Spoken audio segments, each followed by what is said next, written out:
Welcome to the Academic Woman Amplified podcast. I'm your host, Kathy Mazak, tenured full professor, mom of three, and firm believer that the culture of academia needs to change radically.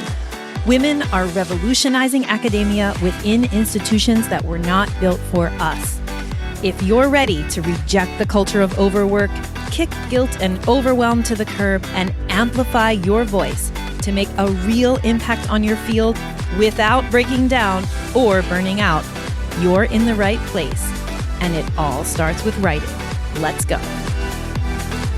Hello there. I'm so excited to talk to you today about the 5 myths that you're probably currently believing about your tenure prep experience. Now, I'm going to list each of the 5 myths and I'm going to break it down for you. I'm busting those myths so that you have my full permission to stop believing them and stop acting like they're true. Okay, let's get started. All right, myth number 1 about your pre-tenure experience is that you have to be quiet. I hear this all the time from my clients who are on the tenure track and getting ready to go up for tenure, which happens, by the way, from year 1 all the way until the year that you go up. So it's a long process. They feel like they have to be quiet, like they can't really speak their mind in department or faculty meetings. They don't want to protest too loudly about anything. They're afraid that if they speak up too much, that they're actually going to feel some kind of retribution from the tenure committee, or that they'll be looked at as somebody who isn't a team player or someone who rocks the boat too much. And just basically, there's this myth that you have to kind of lay low and fly under the radar until you have tenure, and then you can explode onto the scene and say every single thing that you think. But let me tell you something.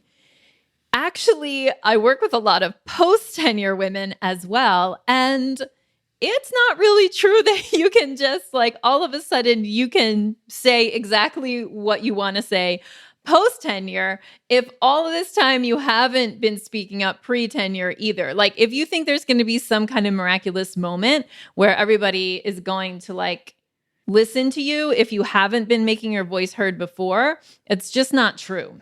Now, it is true in some toxic departments that you might speak your mind, or you might say that you disagree with something, or you assert yourself. And some tenure committees might hold that against you. And that is unfair and wrong. Okay. But most places, most tenure committees want to know who you are and what you stand for. Actually, it is to your benefit to be very clear about where you stand on issues, about what you contribute to the department, about how you see changes happening in your field and in your department, and how you want to be a mover and shaker to bring about those changes. Truthfully, if you think you need to sit on your hands and be quiet until you get tenure, first of all, that sucks. And number 5, just to give away the 5th myth, is that it has to suck. So we'll get there. But that would feel pretty awful to feel like you had to be silenced all the way until you go up for tenure. So in order to bust this myth, I would say you can be louder than you think.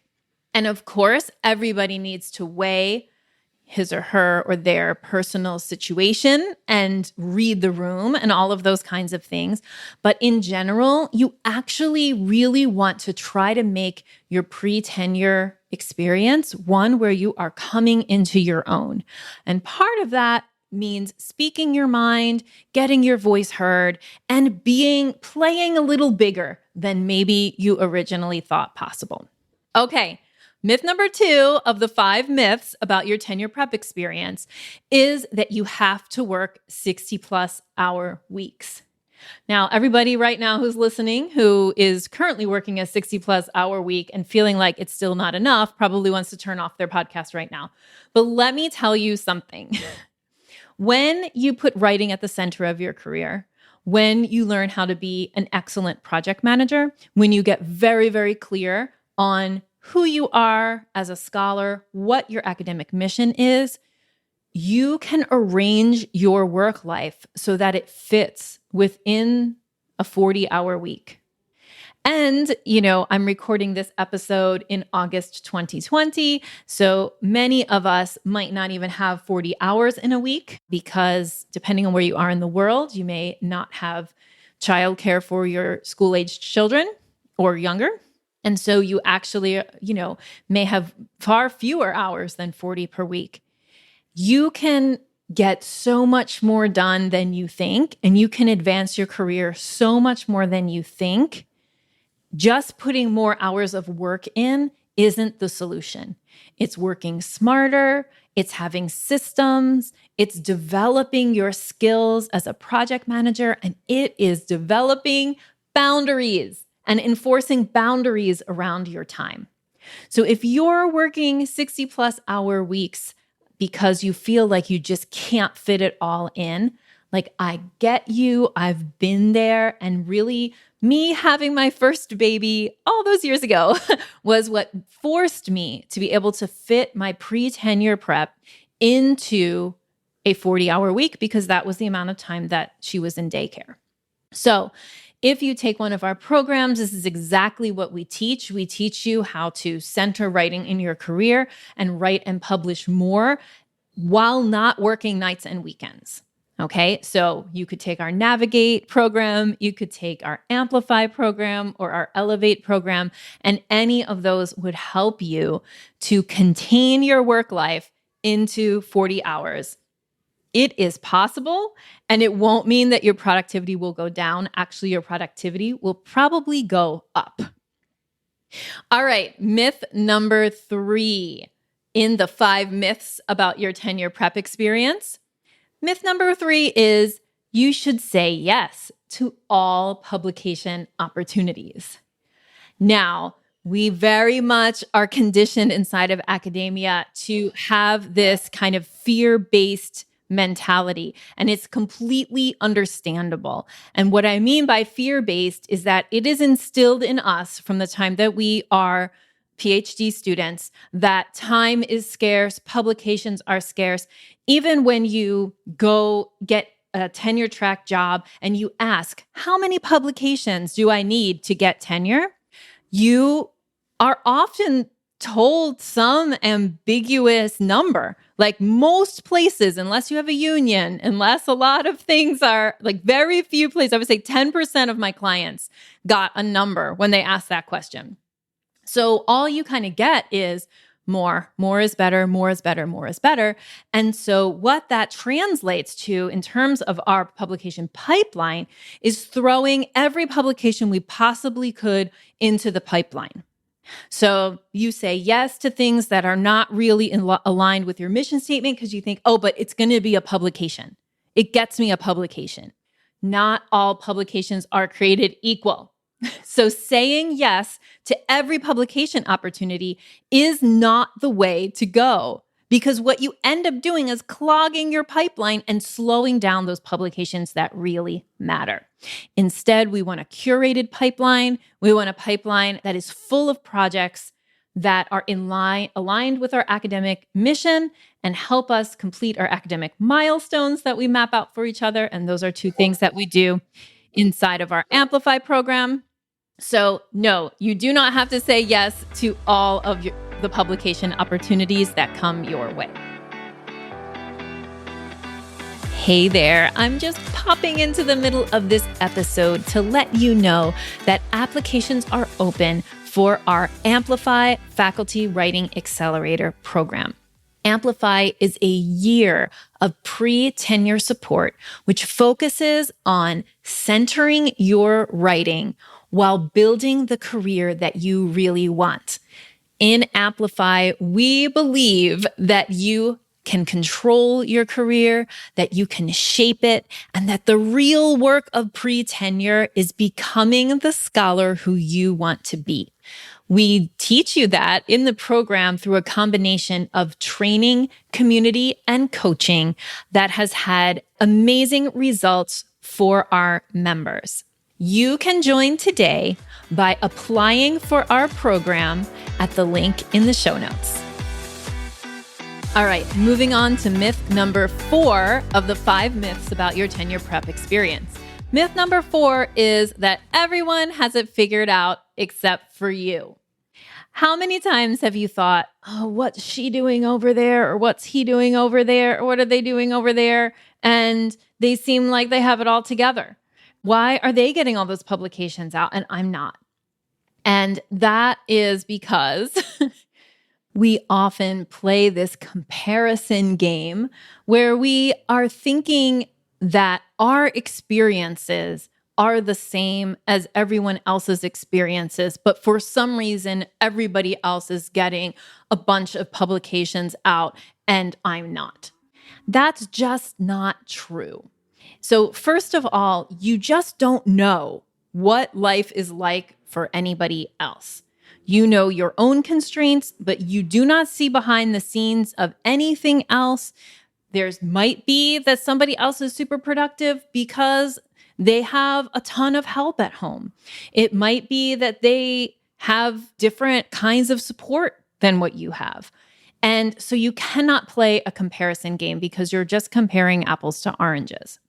Now, the other thing I want to say, though, about this myth that everyone has it figured out but you is that nobody has it figured out.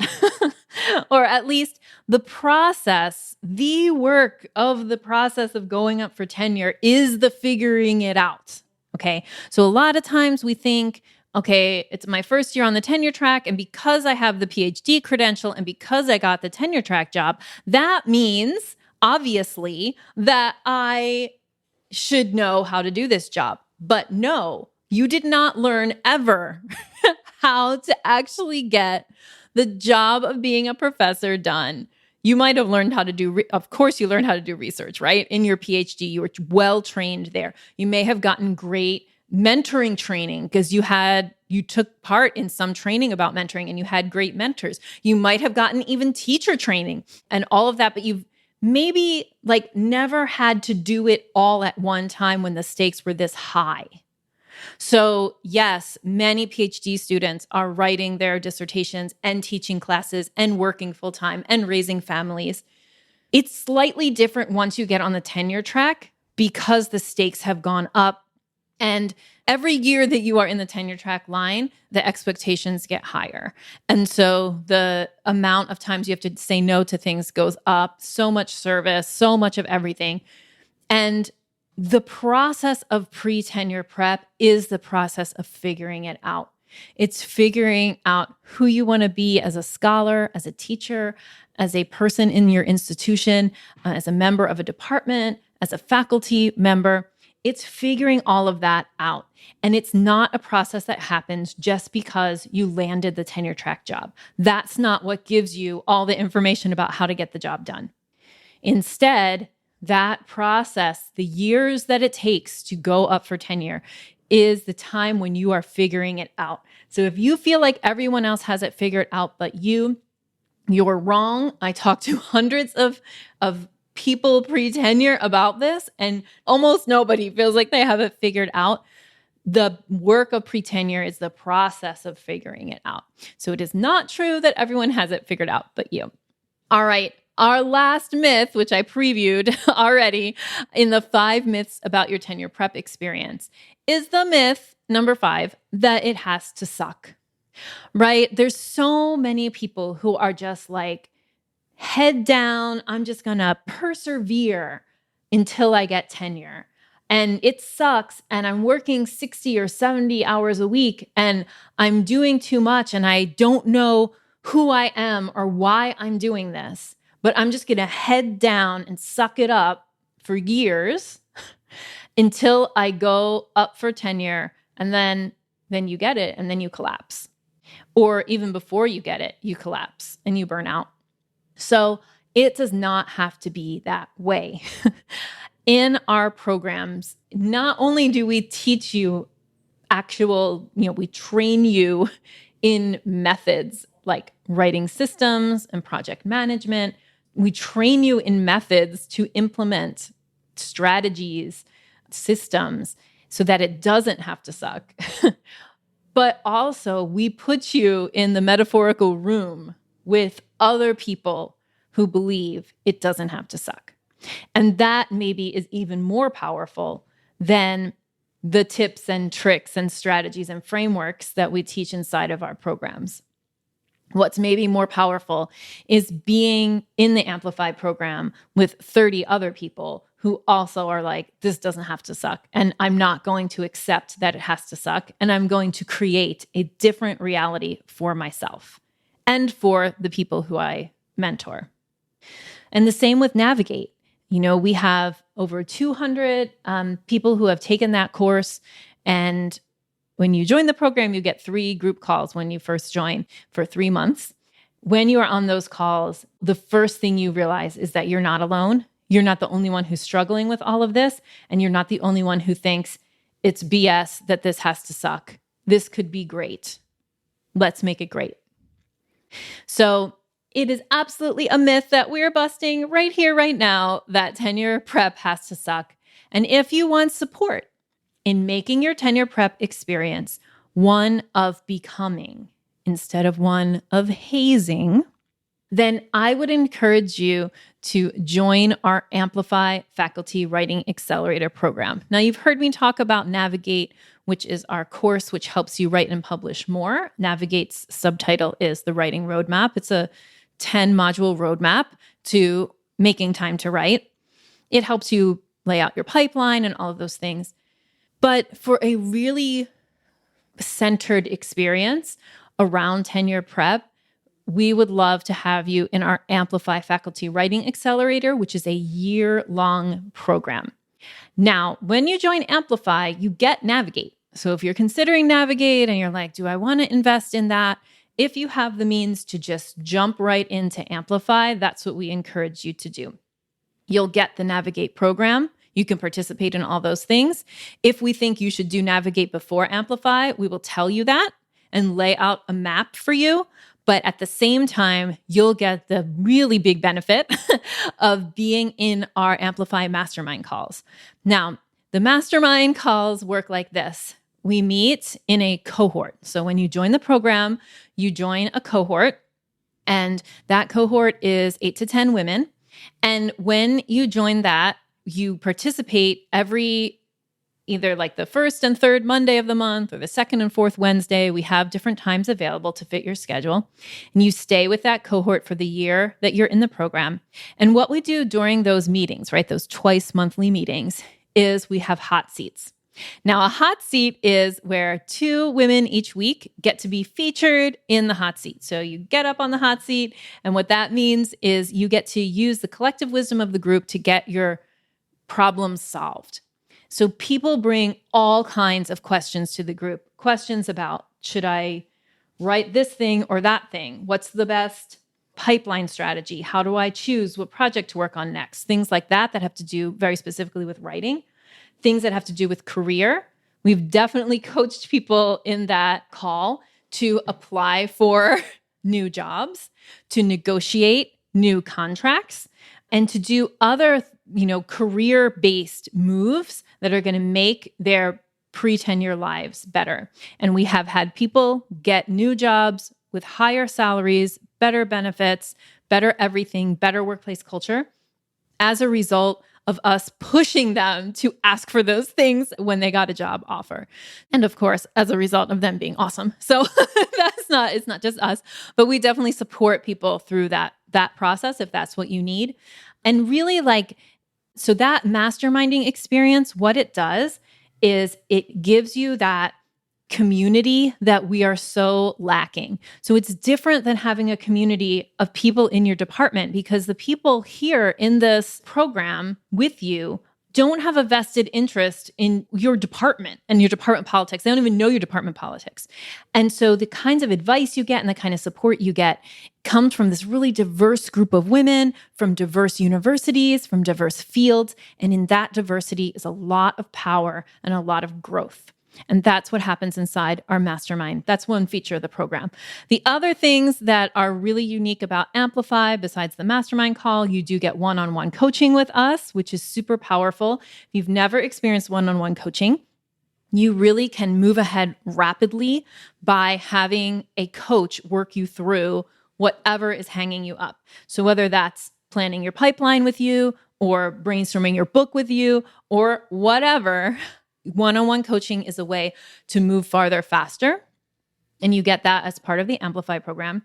In addition, something that is really hard for you to get, which is peer review. You get that monthly inside of our Amplify program.